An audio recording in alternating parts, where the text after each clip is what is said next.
Narrator, it all starts with a whisper. Narrator, a quiet thought. Narrator, a mad idea that takes root in the soul and refuses to let go. Narrator, for the McLean brothers. Narrator, Jamie. Narrator, Ewan. Narrator, Lachlan. Narrator, that idea was the Pacific Ocean. Narrator, not just to see it, narrator, or to sail it, narrator, but to conquer it, narrator. They looked at a map, narrator, at that endless blue, narrator. They saw a calling. Narrator, the seed of this epic journey was planted years before. Narrator, a shared passion for pushing their limits. Narrator, they heard a song in a pub that spoke of rowing an ocean. Narrator, it became their anthem. Narrator, rowing the Pacific is one of the toughest endurance challenges on the planet. Narrator, it's a brutal test of body and mind. Narrator, it was for their father, who had battled with bipolar disorder. Narrator, to face the Pacific you need more than just a dream. Narrator, you need a body of steel. Narrator, you need a mind that will not break. Narrator, the McLean brothers knew this. Narrator, their preparation was relentless. Narrator, a grueling testament to their commitment. Narrator, they trained on the cold, choppy waters around Scotland. Narrator, learning the rhythm of the waves. Narrator, learning the language of their boat. Narrator, they prepared their minds for isolation. Narrator, for fear. Narrator, for sheer monotony. Narrator, navigation equipment. Narrator, water maker, the desalinator that would keep them alive. Narrator, meticulously planning every single meal. Narrator, the final days before they left were a whirlwind of emotion. Narrator, they looked at their family, their loved ones, and knew the risks they were taking. Narrator, they made a pact. No matter how bad it got, no matter how much they wanted to quit, they would do it together. The Pacific does not welcome you with open arms, it tests you from the very first stroke. The brothers were immediately thrown into a world of relentless hardship.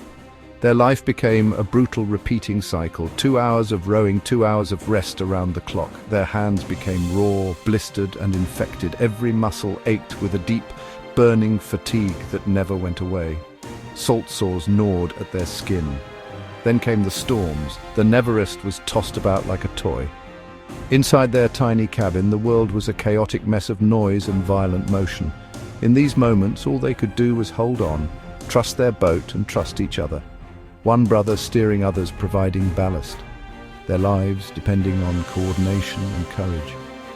Arguments erupted over small things, a spilt meal, a missed shift. They learned to communicate, to be honest about their struggles, and to forgive quickly. They became a three-headed, six-armed creature, perfectly in sync with the rhythm of the ocean and each other. Out in the vast emptiness of the Pacific, hope can be a fragile thing. But for the McLean brothers, it was also a powerful force. It came in the quiet moments between the storms, when the ocean was calm. Sunrises would paint the world in shades of orange, pink, a daily promise of a new beginning. At night, the stars were brighter than they had ever seen. In these moments of profound beauty, the hardship would fade away. The bond between them became their greatest source of strength. They had grown up together, but it was out here that they truly discovered what their brotherhood meant. A close call with a massive cargo ship. The spine-chilling sight of a large shark circling their boat. But with each challenge they faced and survived, their confidence grew. Messages from family, friends, and strangers became a vital lifeline. Knowing that people were cheering for them gave them a huge boost. They were rowing for their father, for their charities, and for everyone following their story.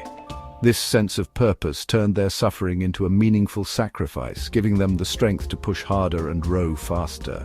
The three brothers huddled together in the small cabin, sharing a laugh over a rehydrated meal pouch. These moments were lifelines, reminding them of the beauty and magic that existed even in the midst of the struggle.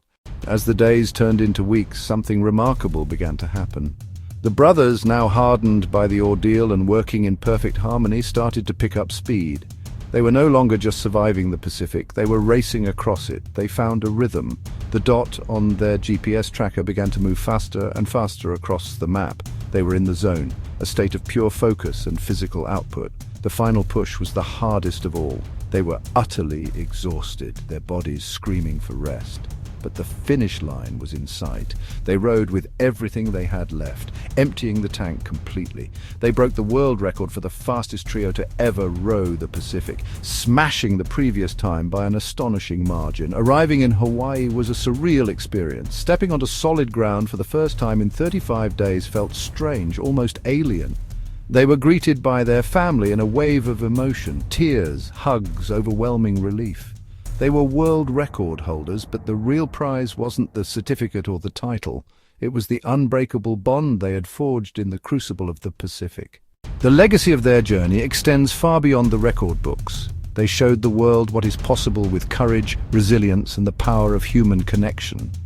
They taught us that our greatest challenges are often our greatest teachers, revealing strengths we never knew we had. They learned about the sea, about themselves, and about the incredible strength that lies in facing the storm together. It began in their hearts with the courage to say yes to the impossible. They went looking for an adventure and found something much more profound, and that is a lesson for us all.